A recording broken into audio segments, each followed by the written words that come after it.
มื้อนี้เฮ็ดเสร็จเหมือนกันเนาะวันที่เก่าเนาะเฮ็ดกินมื้อแรงเนาะมื้ออื่นไหว้แม่เนาะเฮ็ดเหมือนกันมันจะมีพิธีดังต่อไปนี้เด้อพี่น้องเฮาเด้อ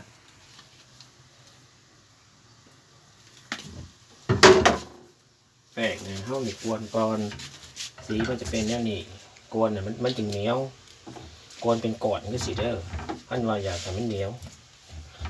อันนี้มันแป้งนี่กวนก่อนนิดนึงแป้งเหนียวฝา3 มื้อกินได้เนาะกวนสีมันจะเหนียว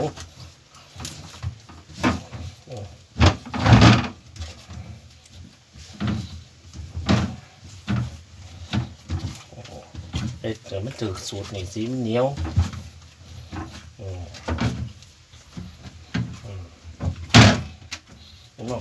มันเหนียวเนอะ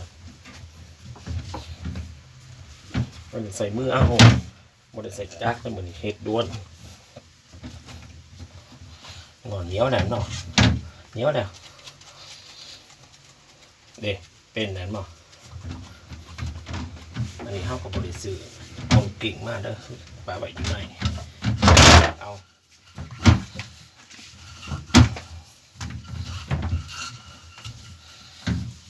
สีเหนียว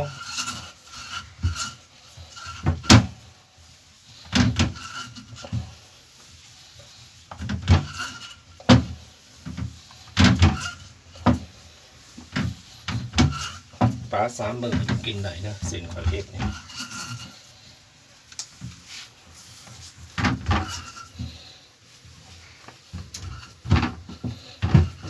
เห็นบ่จะเป็นคือสีเหนียวนี่ปอกขาดนี่ปอกขาดนี่อันนี้ฝ่ามาแถวว่าลิกฝ่าจะนี่เขาดีนี่ซอยนี่สบายเห็นบ่1 โลครึ่งได้3 กิโลมื้อแรงพี่น้องว่ามากินเสร็จเหมือนกันเด้อเฮ็ดเองเด้อมื้ออื่นก็ไหว้แม่เนาะก็พบ3 ปีเนาะเส้นเหนียว